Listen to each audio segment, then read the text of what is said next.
Agora no Conexão Poder, eu entrevisto a vereadora Ava Santiago, ela que é socióloga e tem aí na história mulher mais votada em Goiânia, então isso faz parte da história do Brasil como um todo.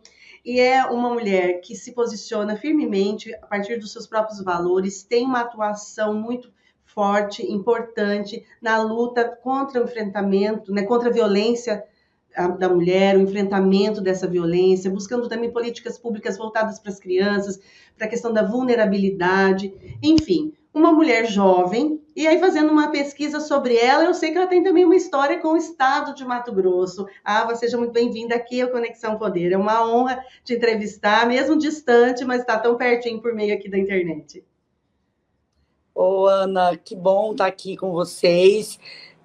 A gente recebeu até assim com um pouco de surpresa e de emoção esse convite por se tratar de um outro estado, do estado do Mato Grosso, que é o estado onde eu nasci no município de Barra do Garças, mesmo tendo estado pouquíssimo tempo, ainda tenho uma relação forte com grandes amigos que vivem ainda no estado do Mato Grosso, então tenho grande respeito por esse estado e é um privilégio, uma honra para mim estar aqui construindo um debate que, afinal de contas, é sobre as mulheres mato-grossenses, sobre as mulheres goianas, que atravessam, são questões que atravessam as vivências das mulheres brasileiras, e esse espaço é bastante rico para isso. Obrigada pelo convite.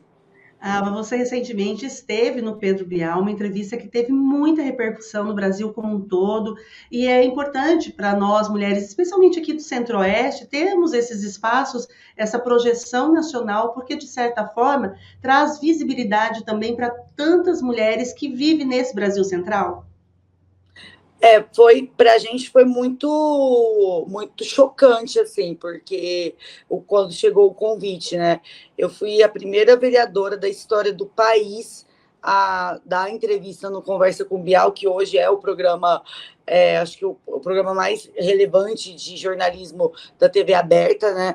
E fui a primeira parlamentar do estado de Goiás também, tanto em relação à vereança, como a Goiás, a primeira entre homens e mulheres, então é um marco muito significativo sobre todos os recortes, o recorte de gênero, mas também o recorte territorial. Nós que estamos no Centro-Oeste sabemos que nós estamos em uma região periférica do ponto de vista das grandes emissoras, então ter trazido esse olhar para cá, para as nossas experiências, foi muito incrível, e também nos deu a noção da nossa responsabilidade, né? Quer dizer, que nós estamos fazendo, às vezes a gente acha que não tem ninguém prestando atenção, mas está tendo eco em vários lugares do país. Ava, você comentou que nasceu em Mato Grosso, Barra do Garças. Me conta um pouquinho, a sua família é mato-grossense ou por ocasião de trabalho estava aqui? Até em que idade você foi para outro estado? Eu sei que você já morou também no Rio de Janeiro. Isso, na verdade, os meus pais, minha mãe é do Rio e missionária da Assembleia de Deus e diretora na época, ela era diretora de um seminário de teologia, seminário do pastor Gesiel Gomes, e aí meus pais se casaram no Rio, e o meu tio, pastor Newton, era pastor da Assembleia de Deus de Barra do Garças, quando um pouquinho antes de eu nascer. E aí ele convidou os meus pais para uma missão temporária lá em Barra do Garças, e aí meus pais estavam no Rio, onde eles se casaram, aí eles foram para Barra, só que no meio dessa missão a minha mãe engravidou. Então ela passou toda a minha gestação na Barra, depois o parto foi na Barra, se não me engano, doutora Denise, e aí ficamos alguns meses depois disso na Barra, e aí eles voltaram para o Rio de Janeiro. E como aconteceu a política na sua vida, né? Você me trouxe aqui a informação, seus pais ligados à igreja evangélica, né? Toda essa caminhada de muita fé, e você sempre se posiciona como uma mulher de fé, e ao mesmo tempo, na juventude, já se interessou nessa caminhada política. O que te despertou? Qual foi assim o gatilho que te fez pensar, não, eu quero seguir? Porque você é socióloga, né? Claro, a partir daí de profundo conhecimento das ciências sociais, mas agora eu quero ir para o campo político? Então, eu vivi a experiência das negligências, das estruturas de poder. O que eu estou chamando de estruturas de poder para quem está nos assistindo entender? Eu estou falando da organização das instituições, do que é prioridade no orçamento, de quem detém o poder e toma as decisões. Eu vivi isso muito cedo, porque meus pais pastoreavam uma igreja, a Igreja Assembleia de Deus Santíssimo, que é um dos bairros mais violentos do Rio de Janeiro. Eu cresci ali na favela do Sapo, uma das favelas mais violentas do Rio. Sempre estudei em escola pública e eu vi que muitas daquelas injustiças, elas não eram naturais. Na verdade, a maioria das injustiças não são. A gente é ensinado que essas injustiças são naturais, mas na verdade elas são construídas para que alguém esteja, para que milhares e milhares de pessoas estejam sofrendo com transporte coletivo, estejam sofrendo com ausência de saneamento básico, estejam sofrendo com a pobreza, algumas poucas pessoas estão lucrando com isso. Então, a nossa dor, a dor de muita gente, é um projeto de lucro de poucas pessoas. E eu percebi isso, ainda criança, não dessa forma, né, elaborada como é hoje, ali, enquanto eu via quais eram os desafios que os meus pais enfrentavam pastoreando uma igreja muito pobre, onde a maioria dos nossos irmãos não era alfabetizado, onde a gente tinha vários irmãos cujos filhos estavam presos, outros filhos estavam mortos. Eu, na escola pública, antes dos 12 anos, já tinha enterrado muita gente que eu amava, colegas de escola, para você ter ideia, Ana. Na minha escola, ali na Zona Oeste do Rio, Escola Municipal Tomé de Souza, tinha escrito em cima: não atire a escola, porque você tinha operações do BOP que atiravam para baixo e atingiam crianças. Então, tudo isso que eu estou descrevendo aqui foi sendo acoplado à paisagem, mas não faz parte da paisagem. São decisões políticas, são decisões humanas que compõem esse resultado. E os meus pais, eles, a partir da experiência de fé, mobilizavam algumas soluções comunitárias para resolver isso. Então, por exemplo, meus pais criaram, assim que eles assumiram a Assembleia de Deus de Santíssimo, um curso de língua portuguesa para ensinar os nossos irmãos a ler, porque a maioria dos nossos irmãos não era alfabetizado. E Com nem tinha isso... política pública ali, né, assim, Oi? específica para atender, né? E nem a Não, política pública da educação alcançava e exatamente. solucionava essa demanda. Exatamente. E assim, não era um curso do MEC, não, era uma iniciativa da igreja mesmo. Reuniram os poucos irmãos que tinham ensino médio para serem voluntários, e esses irmãos ensinaram os outros. A moral da história é que em 2 anos, a maioria dos irmãos que pedia cesta básica estava doando. A gente mudou a geografia do poder daquela comunidade. Só aprendendo a ler? Sim, é muito pequeno, mas a vida daquelas pessoas era um acesso que elas nunca tinham pensado que teriam. Então, essa experiência me ensinou que a mobilização coletiva resolve problemas reais. Foi a primeira vez que eu pensei a política, porque, embora eu não entendesse que aquilo fosse política, eu tinha entendido que se eu juntasse muita gente querendo fazer a coisa certa, a gente conseguiria mudar um contexto que parecia imutável. Então, foi assim que eu comecei a pensar sobre a política, e depois eu fui disputar Grêmio Estudantil na minha escola. Depois disso, meu pai morreu, e aí a gente, na verdade, meu primo Jonatas morreu na porta da igreja, tomou um tiro na porta da igreja, lá na Assembleia de Deus Santíssimo. Esse foi o motivo que a minha família veio para Goiás. O Jonatas, foi registrada a morte dele como bala perdida, mas eu sempre digo que não era bala perdida, era bala endereçada, porque essas balas não se perdem no Leblon, elas não se perdem no Projac, elas só se perdem perto da casa da gente, dos filhos da gente. Então, não são balas perdidas, elas procuram os corpos dos meninos pobres, pretos, periféricos, e por causa da morte do Jonatas, o Rio ficou muito violento, assim, muito violento emocionalmente para nós, e aí nós viemos para Goiás. Assim que a gente chegou em Goiás, eu perdi meu pai num acidente de carro. E aí minha mãe ficou viúva muito jovem. e eu comecei a entender também o quanto o mundo é hostil para mulheres que não têm um homem do seu lado. Todas essas reflexões, a perda do Jonatas, o processo de silenciamento, de apagamento da minha mãe, me fizeram refletir ainda muito nova de que isso não, se não era natural, tinha que mudar. E o caminho que eu enxerguei para mudar isso foi, primeiro, a faculdade de Ciências Sociais, que eu queria estudar para entender por que isso acontecia, e depois a política institucional. Ava, quando você traz a questão da mulher, né, a mãe que ficou viúva, então nós temos aí no Brasil tantas, né, milhões de mulheres que têm seus filhos, elas precisam trabalhar, muitas vezes não têm estrutura para que possam trabalhar, e aí elas são cobradas, elas vivem culpadas e cobradas, culpabilizadas, e temos aqui Mato Grosso é um estado no país que lidera o ranking de feminicídio. Como está a questão em Goiás? Em que momento o Estado vive hoje em relação à morte de mulheres por questão de gênero? Olha, essa é uma pergunta muito boa, porque eu venho dedicando a minha vida ao fortalecimento de mulheres muito antes de ter mandato. Então, eu criei, por exemplo, um núcleo de enfrentamento à violência contra a mulher na minha igreja. Foi a primeira Assembleia de Deus do Brasil a ter um núcleo permanente de enfrentamento à violência contra a mulher. Eu não era vereadora ainda.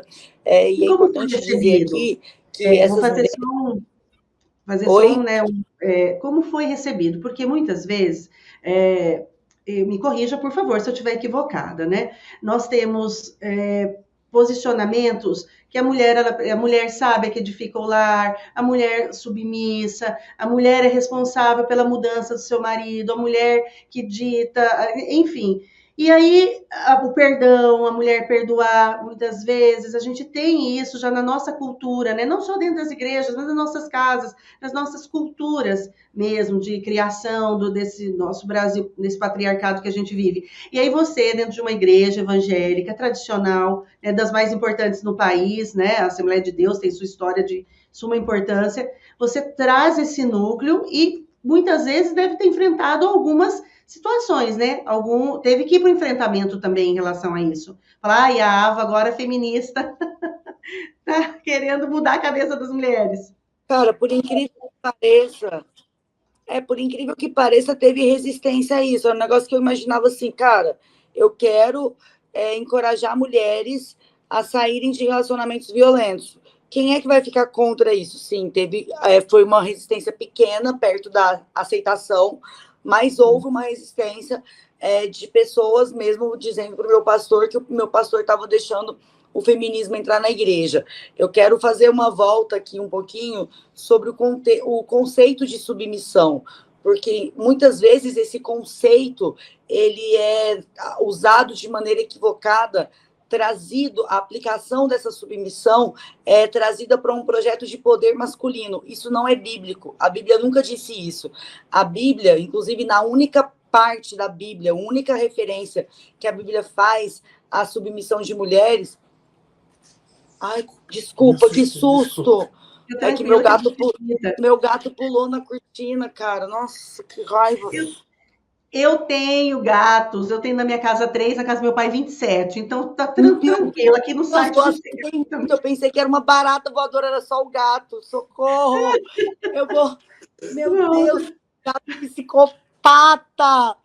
Nossa, aqui em casa o ecossistema tá equilibrado, porque esse é o gato mais novo. Daí ele enche o saco da gatinha mais velha e meu filho enche o saco dele. Então equilibra e fica tudo certo, entendeu? Exatamente.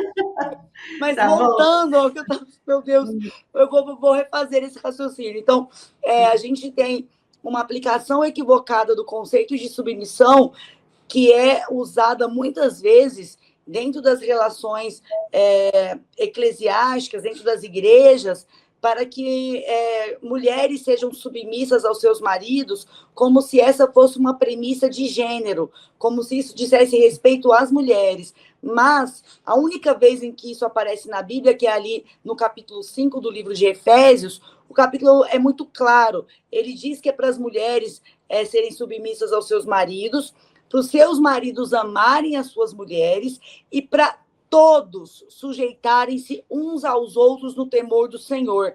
Sujeitai-vos uns aos outros. Então, a submissão não é uma ordenança para as mulheres. A submissão é uma premissa do evangelho. É para o pai se submeter ao filho, o filho ao pai, a esposa ao marido e o marido à esposa e todos a Cristo. Porque quando a gente se submete ao outro no temor do Senhor, a gente está dizendo que o nosso ego não é o guia das nossas relações humanas, mas que o guia das nossas relações humanas tem como modelo Cristo, que morreu na cruz pela humanidade. Então, e aí já traz esse equilíbrio e essa paridade, né? Esse equilíbrio de força masculina e feminina.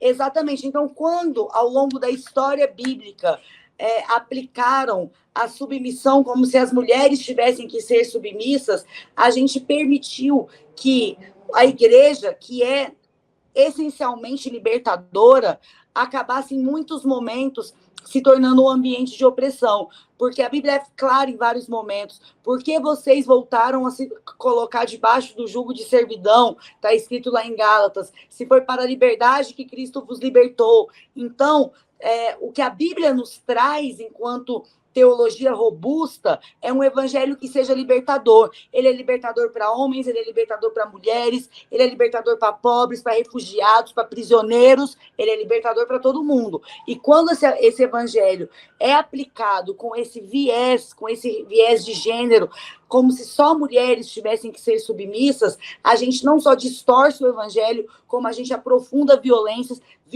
que inclusive surgiram por causa do pecado. Então, quando eu trouxe essa reflexão para a igreja, eu não sou boba, né? Eu entreguei Bíblia primeiro, falei assim, olha só, falar disso é bíblico. A Bíblia é que manda a gente ser permanentemente contra as injustiças, a Bíblia que manda a gente chorar com os que choram, a Bíblia que diz que bem-aventurados que choram porque serão consolados, a Bíblia que manda visitar os presos, as crianças e tarará e tarará. Pá, aí meu pastor, ele é um pastor da Assembleia de Deus, ele é um senhor de quase 80 anos. Na época, quando eu falei com ele sobre isso, alguns anos atrás, eu comecei falando que cada vez que eu ia palestrar em um lugar sobre esse assunto, uma mulher chegava em mim depois para compartilhar que ela passava por isso, e muitas delas eram evangélicas. E eu perguntava, mulheres, meninas, mais velhas, mais novas, eu perguntava, você já falou sobre isso com alguém? E a maioria delas não tinha falado com ninguém. Então eu entendi que essas mulheres faziam parte de algo que nós chamamos de corpo de Cristo, mas que elas estavam se sentindo mutiladas desse corpo, porque se elas não podiam falar sobre isso em lugar nenhum, porque elas não se sentiam seguras, quer dizer que a igreja não estava agindo como corpo, muito pelo contrário. Muitas vezes a igreja estava sendo um lugar de ampliar o receio dessas mulheres, de aumentar o medo delas. E aí, uma delas, uma vez, essa história foi muito marcante, quando eu contei para o meu pastor, ele chorou. Eu falei, pastor, essa moça falou comigo, ela é abusada pelo pai, eles moram na casa pastoral, o pai é zelador da igreja, isso é um contexto que é muito comum, hoje é menos comum, mas até uns anos atrás era muito comum, tipo a igreja, a casa no fundo da igreja, né? E aí ela é abusada pelo pai há muito tempo, e o pai, quando ela fala em denunciar, ele diz, como é que você tem coragem de cantar na equipe de louvor se você não dá conta de perdoar seu pai? Nossa, muito pesado. Pesada, difícil, que nos faz assim, ficar assim, uma profunda reflexão. O que a gente precisa fazer para mudar isso, né? Exatamente. Porque ele mostra tanto que é complexo também, quando a fé, em vez de ser usada para libertar, ela é usada como ferramenta de aprisionamento. Então, com tudo isso, a gente criou esse núcleo, e o meu pastor, cara, um homem, ele é muito temente a Deus. Ele peitou a decisão, ele é pastor-presidente do nosso campo, são mais de 100 congregações, e aí eu fiz um convênio aqui com a Defensoria Pública do Estado, com a doutora Gabriela Randando, que era do núcleo especializado em defesa da mulher da Defensoria, e aí a doutora Gabriela foi, e ela é cristã também, a gente montou um curso. Essa parte da abordagem bíblica e teológica ficou por minha conta, e a parte da abordagem jurídica ficou por ela. E ela montou um curso de Lei Maria da Penha, de como os pastores poderiam auxiliar as irmãs das igrejas deles a denunciarem, e assim por diante. Foi um sucesso, a gente teve em um dia de formação, mais de 500 pastores e suas esposas participando. E uma minoria reclamou com o meu pastor: ah, pastor, o senhor está deixando o feminismo entrar na igreja. E aí foi quando o meu pastor falou aquilo que eu respondi no Bial: poxa, as nossas irmãs estavam aí apanhando e vocês não se incomodaram. Agora vocês estão incomodados com o feminismo, então a ordem de prioridade de vocês está equivocada, sabe? O feminismo é muito distorcido, Ava. Muito se fala em feminismo e muitos do que falam e fazem essa crítica têm desconhecimento, muitas vezes até do significado, da história, do que realmente é o feminismo. Vou chegar aí. Deixa eu só finalizar uma coisa, porque, na verdade, eu mudei de assunto. Você tinha me perguntado sobre Goiás. E eu queria falar sobre isso. Por quê? Porque o estado de Goiás, a gente tem aqui um governador que ele fala muito de segurança pública, de maneira eleitoral. Então, ele diz que Goiás é o estado mais seguro do Brasil e tudo, mas o feminicídio, ele aumenta em uma proporção inversa aos índices de segurança pública que melhoraram. Sim, eu fiz essa pesquisa realmente sobre mapa de segurança, fórum, né, anuário, dizendo isso, que há uma queda na violência, mas que em contrapartida o feminicídio ele tem, e aí com vários casos muito cruéis, assim como aqui em Mato Grosso, de mortes extremamente violentas de mulheres. Sim, esse é um fenômeno, Ana, que ele é explicado pela percepção equivocada que muitos gestores têm que o feminicídio é um crime só de ordem de segurança pública, que se você investir em viatura e fuzil, você resolve o feminicídio. Não, o feminicídio não é um crime só da ordem da segurança pública. Investir em viatura, em fuzil, em discurso de pegar bandido, pode até ser eficiente em outros crimes, mas não é eficiente no combate ao crime de feminicídio, porque o crime de feminicídio ele tem a natureza social e coletiva.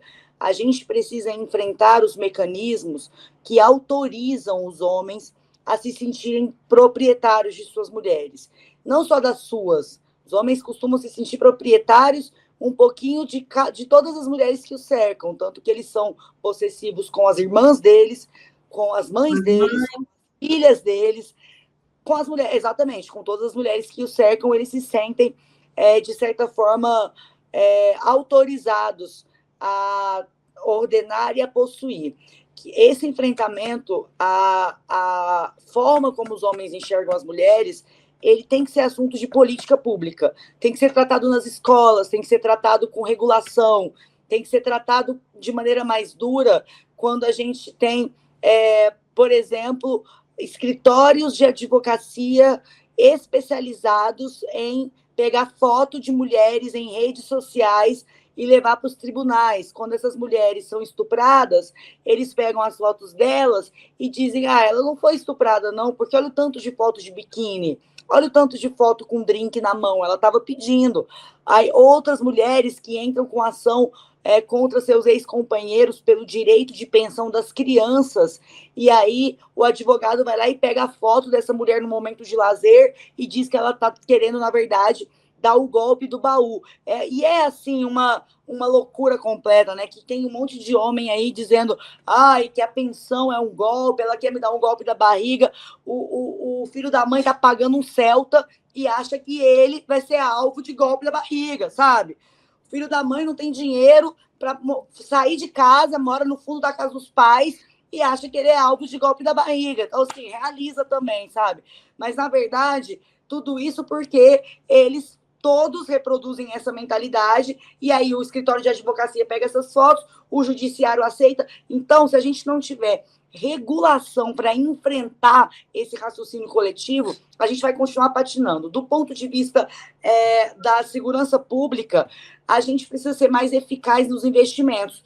Aqui a gente tem, por exemplo, um monte de anúncios. Ah, são 2.000 novas viaturas. Quantas vão para a Patrulha Maria da Penha? que é de prevenção ao feminicídio.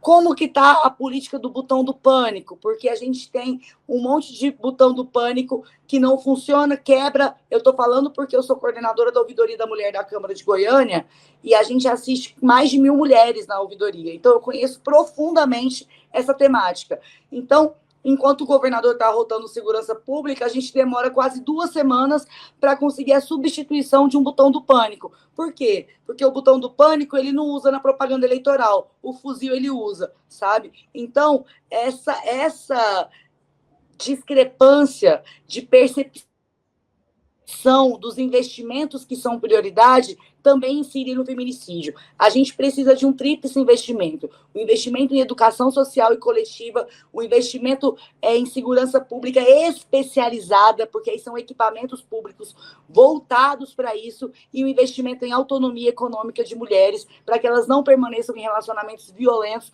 por medo de que seus filhos não tenham sustento. Quando eu falo que a gente tem um país que demite mães, não é força de expressão.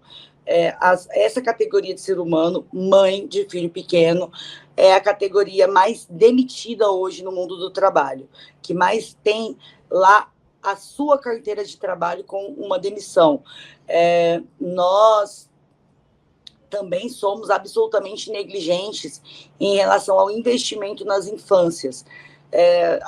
Tem uma tendência recente de políticos que adoram falar sobre infâncias, a defesa das nossas crianças, a pureza das nossas crianças, a inocência das nossas crianças.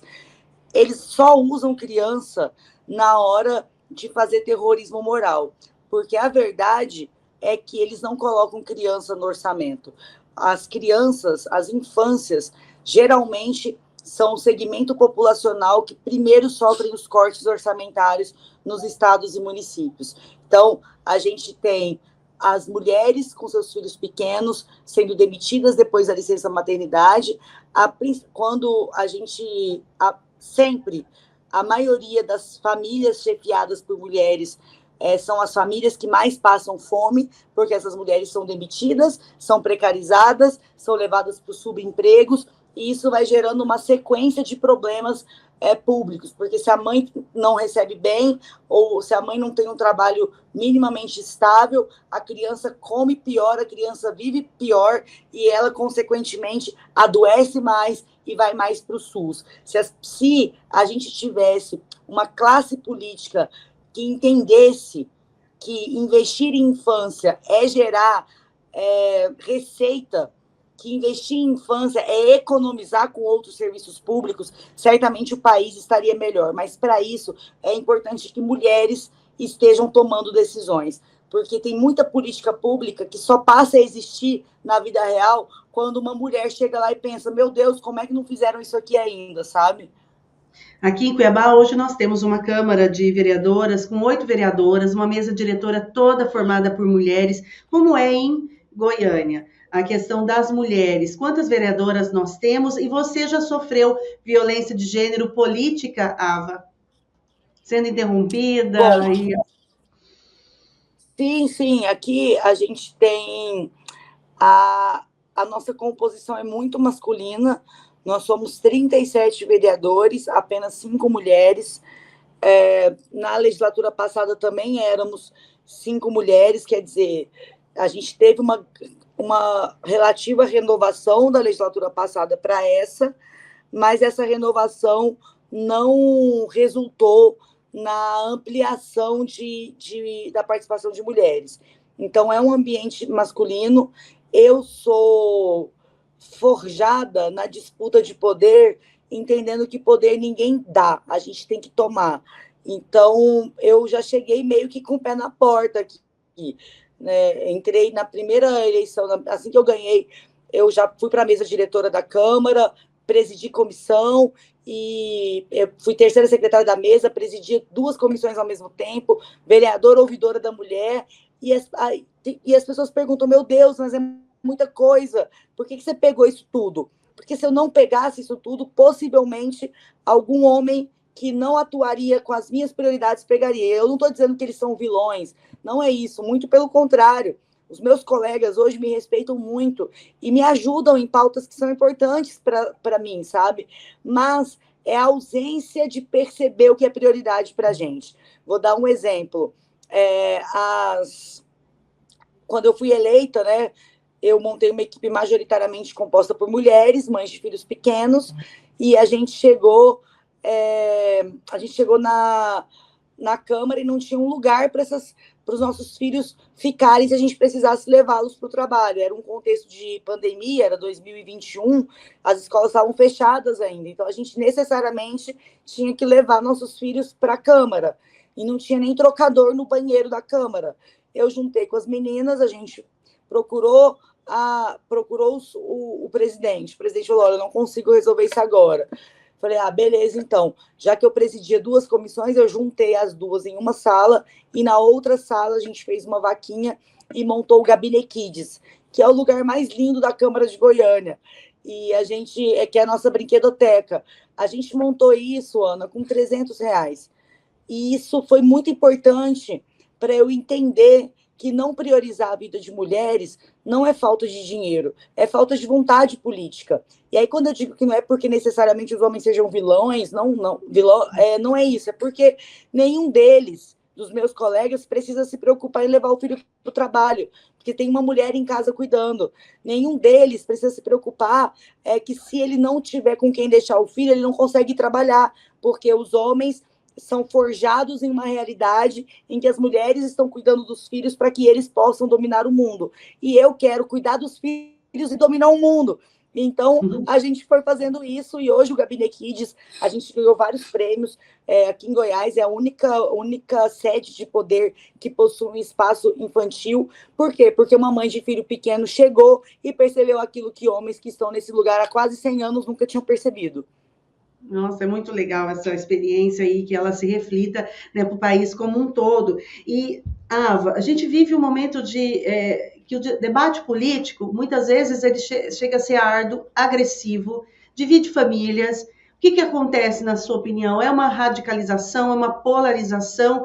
É possível a gente construir pontes ao invés de cessar essas pontes, porque muitas vezes, até mesmo em espaços que no ambiente familiar, por exemplo, a gente vai para um embate que é tão radical, de extremos, que não se alcança um propósito em comum, embora muitas vezes ambas as partes queiram a mesma coisa, mas se colocam no papel de resistência, que basta esse discurso sair de um lado A ou um lado B para que ele seja rechaçado. O que acontece nesse debate político, na sua opinião? É um excesso de polarização? É uma radicalização? O que está acontecendo? É possível a gente vislumbrar um movimento diferente? Sempre é possível vislumbrar coisas diferentes, especialmente se a gente consegue identificar a complexidade das pessoas, e entender que as pessoas são múltiplas. Esse exemplo que eu trouxe do meu pastor, ele é muito legal, porque é um exemplo que eu sempre cito, né? Meu pastor é eleitor do Bolsonaro, sempre votou no Bolsonaro, e eu nunca votei no Bolsonaro, e ele é um grande aliado meu nas minhas pautas. Por quê? Porque não importa se a pessoa votou no Lula, no Bolsonaro, se ela não votou. Se ela é uma pessoa de verdade, ela tem problemas reais, ela é um problema meu. Como agente política, os problemas dela são problemas meus. E quando eu trago soluções para ela, se essas soluções são eficazes, ela começa a pensar: não importa de onde essas soluções vieram, o que importa é que elas resolvem os problemas de verdade. E quanto mais a gente pensa assim, e a gente consegue enxergar as convergências, a gente vai construindo soluções. É interessante porque eu fui líder da oposição ao prefeito passado e sou líder da oposição a esse prefeito. Eu pensava que ia melhorar, mas não melhorou. Então, eu acabei continuando na oposição. Mas eu consigo aprovar muita coisa aqui. Eu consigo derrubar veto do prefeito. Eu tenho uma relação muito amistosa com todos os vereadores, porque eu me propus ao desafio de enxergar um ponto em comum com cada um. Hoje, dos 37 vereadores da Câmara, eu assino pelo menos um projeto de cada um, eu sou coautora. E essa foi uma decisão que eu tomei, que eu fui pesquisar para saber, bater na porta do vereador: vereador, eu vi que você está propondo isso, eu quero te ajudar a construir. Isso não é comum, mas deveria ser. Porque se a gente começasse a evidenciar mais as nossas convergências, isso não é aniquilar as nossas diferenças. Eu sou muito firme nas minhas diferenças. Quem acompanha meu trabalho sabe que eu não sou morna, eu não sou meio termo, eu não sou em cima do muro. Todo mundo sabe o que eu penso, sabe pelo que eu luto, eu sou muito firme. Mas ser firme não significa ser intransigente. Ser firme não significa ser arrogante. Ser firme significa ter valores inegociáveis e, a partir desses valores inegociáveis, trabalhar pelas convergências onde for possível. Essa é uma forma da gente enfrentar a radicalização. Eu tenho dito sempre que polarização já não explica mais o que aconteceu, porque a vida inteira eu tive perto de pessoas que pensavam e votavam diferente de mim e a gente nunca brigou. De alguns anos para cá, as pessoas começaram a tratar o voto como se o voto fosse uma carteirinha de caráter, como se o voto fosse uma carteirinha de fé. Se você não vota como eu voto, você não tem você não é cristão. Se você não pensa como eu penso, você não é ético. E, sinceramente, qual de nós pode ser resumido ao nosso voto? Qual de nós concorda 100% com as pessoas em quem a gente votou? Nenhum eleitor meu, sou a mulher mais votada da história dessa cidade, nenhum eleitor meu concorda 100% com o que eu penso. Graças a Deus, que bom, porque senão seria tudo absolutamente pasteurizado. O que a gente não pode aceitar é que o voto seja tratado como um atalho para enxergar as pessoas como se o voto fosse tudo sobre elas. O voto é uma parte da vida das pessoas e tem vários motivos para chegar nesse lugar. E aí a gente sai do campo da radicalização e volta para o campo da polarização, onde as pessoas em polos diferentes discutem dentro da mesma arena, dentro das mesmas regras, entendendo que todo mundo tem direito à divergência, que a divergência é saudável, que a divergência não diminui ninguém e que a partir dessas divergências a gente também pode construir pontos em comum. Indo aí encaminhando, né, para a finalização da nossa entrevista, para você, qual ainda o principal desafio do governo federal frente a esse, né, o nosso país como um todo, um país tão, com realidades tão distintas, e qual o maior acerto? Para você, qual o maior desafio e talvez o maior erro ainda, que precisa ser ajustado, e o maior acerto? O maior acerto do governo são dois grandes acertos. O primeiro é ter firmado o pé e não retroceder na nossa maior conquista do século, que é a democracia. A democracia, ela é a garantidora de que a gente possa buscar dias melhores. Ela não te garante esses dias melhores imediatamente, mas ela garante condições de busca. A democracia não é um valor abstrato, como muitas pessoas pensam. Ser antidemocrático não é ser contra uma filosofia. Ser antidemocrático é se opor ao modelo de país em que as instituições funcionem minimamente, é se opor ao ECA, o Estatuto da Criança e do Adolescente, que só existe por causa da democracia, é se opor à Lei Maria da Penha, que só existe por causa da democracia, é se opor ao SUS, que só existe por causa da democracia, é se opor ao ensino fundamental, gratuito, universal, que é uma garantia da Constituinte de 88, só existe por causa da democracia. Hoje, qualquer cidade desse país, você pode ter problemas de acesso, mas você sabe que a política de educação infantil é um dever do Estado, o ensino fundamental é um dever do Estado, o ensino médio é um dever do Estado. Ter a escola pública, gratuita e para todos é uma conquista da democracia. Se você adoecer em qualquer lugar, em qualquer município, você pode ter dificuldade de acesso e o SUS tem que, sim, ser alvo de muitas críticas, mas você sabe que você pode ir num hospital público e o diretor desse hospital não vai te despejar na calçada porque você não tem como pagar. Isso é uma conquista da democracia. Ser antidemocrático é ser contra tudo isso. Então, o maior e o principal acerto desse governo foi firmar o pé na democracia e não retroceder.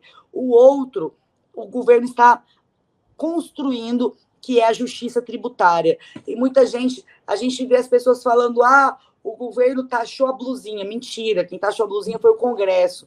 O governo, e essa proposta agora de taxar os mais ricos para que quem ganha abaixo de R$ 5.000 não pague imposto de renda, é genial, é justiça tributária, porque nesse país, Ana, nós, pobres, pagamos muito mais imposto do que uma minoria multimilionária. E aí é essa galera que fala mal do Bolsa Família, mas pega empréstimo do BNDES para comprar trator, para comprar máquina para suas empresas, pagando esses empréstimos a juros minúsculos. É essa gente que fala mal do Bolsa Família, mas pega o Plano Safra e depois vem dizer esses vagabundos do Bolsa Família, porque o agronegócio, igual aquele rei do ovo, porque o agronegócio sustenta esse país. Não, é esse país que sustenta o agronegócio, porque a gente trabalha para que tenha um plano safra bilionário todo ano, para que tenha isenção fiscal para as montadoras, para que tenha isenção fiscal para essas pessoas virem aqui investir. Eles ganham muito dinheiro para isso e nós trabalhamos para bancá-los. Então, não existe justiça tributária nesse país, é por isso que ele é tão desigual. Então, quando o governo Lula peita esses interesses e fala nós vamos taxar os mais ricos, isso é um baita acerto. Esses dias eu ouvi o ministro Haddad falando, a gente pode até perder a eleição, mas se eu conseguir instalar o início de uma justiça tributária no Brasil, eu vou ter considerado que eu fiz a coisa certa. E esse é o pensamento que as pessoas que operam a vida pública precisam ter. Nós não temos que trabalhar com vistas no calendário eleitoral. O calendário eleitoral é uma etapa do nosso trabalho. Nós temos que trabalhar com vistas na redução das desigualdades, em ampliar as oportunidades, em fazer o país ser mais justo, ainda que isso nos custe a eleição. E ter essa consciência é o grande acerto do governo. Agora, em erros e desafios, são vários também. O governo ele precisa compreender quem são seus verdadeiros aliados e fazer acenos para esses aliados. Na reforma tributária, vários setores que só trabalham para sabotar o governo foram super contemplados. E a gente precisa entender, Ana, em determinado momento, que não dá para você sentar com os chantagistas e entregar o que eles querem, porque eles não vão te entregar de volta. Eles vão te chantagear cada vez mais. Então, tem setores da economia, setores das elites brasileiras que, desde a ditadura militar, fazem chantagem com os governos em troca de apoio. E na hora de entregar o apoio, eles não entregam. Então, eu acho que o grande erro do governo é olhar para essas pessoas e continuar cedendo a elas. Não, não tem que ceder a elas. É para fazer justiça social, é para colocar dinheiro na conta do pobre, é para investir e dizer que está fazendo. Porque hoje mesmo, o secretário de saúde do Ministério da Saúde está aqui em Goiânia, aí o prefeito fala assim, o governo federal está mandando muito dinheiro para os nossos hospitais. Na hora de falar mal, ele fala o presidente Lula. Na hora de falar bem, ele fala o governo federal. Então tem que botar a mão na mesa também e dizer, uai, peraí, vocês quando querem socorro, recorrem ao governo federal. Estou te dando um exemplo aqui, o governador de Goiás. Ele é cheio de bater no peito e fazer bravata contra o presidente Lula. Mas foi o primeiro estado que aderiu ao PROPAG, que é o plano de recuperação das dívidas dos estados. Os 5 estados brasileiros governados por governadores que mais batem no presidente Lula, que é Minas, São Paulo, Goiás, e tem outros 2 no norte, eles são os estados mais endividados. Rio Grande do Sul mais um. Os estados mais endividados são os governadores mais ficam falando mal do presidente Lula e depois vão lá pedir pinico no Ministério da Fazenda. Então, eu acho que nesse ponto o governo tem que radicalizar e mostrar que enquanto eles estão, enquanto esses setores trabalham para desestabilizar a política pública, eles, por baixo dos panos, ficam indo no governo pedir solução. Tem que botar esse jogo às claras para a população brasileira saber quem é que está trabalhando para que o pobre continue pobre e o rico continue rico e quem é que está enfrentando isso. Porque se hoje a gente tem problema na Bolsa de Valores, problema com dólar, problema com o mercado financeiro, é porque esses operadores não querem que os super ricos paguem um pouquinho da conta que o pobre paga nesse país. Para a gente encerrar, estamos aqui já quase 1 hora de bate-papo. Eu li hoje, assim, recentemente, um burburinho sobre você deixar o PSDB, já sendo aí cogitada por outros partidos. Eu li também um possível encontro com a Tabata Amaral, deputada federal, feita candidata, né, a prefeita em São Paulo. Li também nos sites de notícia e também saber se tem já dentro do seu radar essa intenção de já nas próximas eleições de se colocar como pré-candidata a deputada estadual, federal, senadora, enfim. Como que está esse movimento dentro do partido e para as próximas eleições, que já acontecem no próximo ano, né? Eu sou... Uai, acho que caiu ela aqui para mim. Não, tá aqui. Tá aqui. Tá. Tá Beleza. Eu sou pré-candidata a deputada federal. Inclusive, ó, se vocês que estão aí nos assistindo, tiverem parentes aqui em Goiás, fala de mim, chama para conhecer meu trabalho. Eu me divirto com essas notícias que os jornais postam, que eu brinco assim, meu Deus, tá cheio de Léo Dias aqui na cobertura da política goiana. Todo dia eles saem com uma fofoca sem a menor procedência. Mas eu não penso em sair do PSDB. Não digo que não pode acontecer, porque a política é imprevisível, mas isso não está no meu radar, não é o que eu estou buscando. Eu tive com a Tabata no podcast da Manuela Dávila, foi onde a gente se conheceu, e aí a gente está com planos de fazer algumas coisas juntos, mas é de agenda política e não de agenda partidária. O que eu estou buscando é essa candidatura federal no ano que vem, mas para isso, é por isso que quem me acompanha sabe que eu trabalho muito, assim, 16 horas, 17 horas por dia, para cumprir todas as promessas que eu fiz para os meus eleitores. Eu quero cumprir tudo até junho do ano que vem, para que o que eu faria em 4 anos de vereança, eu faça em 1 ano e meio, e não deixe ninguém que votou em mim decepcionado por achar que eu abandonei o mandato no meio. Se eu conseguir cumprir tudo isso, aí eu serei candidata federal. Olha, Ava, muito obrigada pela entrevista. Ficaria aqui horas falando com você, te ouvindo, e fica aqui a minha admiração e o meu carinho, e pelo cuidado também da sua equipe em nos atender, a Bárbara, né? Quero agradecer em nome da Bárbara, toda a sua equipe, de ter esse carinho, esse feedback, essa atenção, porque é muito importante para a gente que trabalha com informação, quando a gente tem esse feedback daquela pessoa que a gente está solicitando a entrevista, e te desejo muita sorte. Quando eu for para Goiânia, eu vou marcar de tomar um café com você, e quando você vier para Cuiabá, visite-nos aqui no site do Conexão Poder.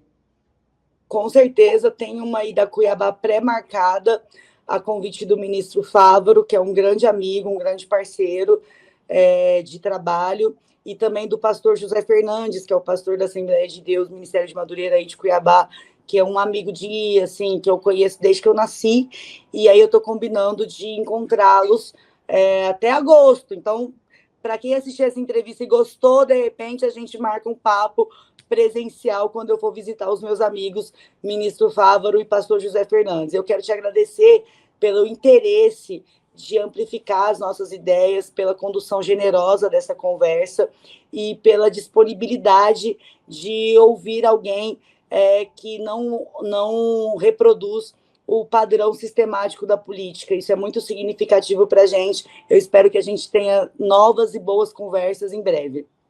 Muito obrigada, muito obrigado. Conexão Poder fica por aqui. Minha entrevistada, Ava Santiago.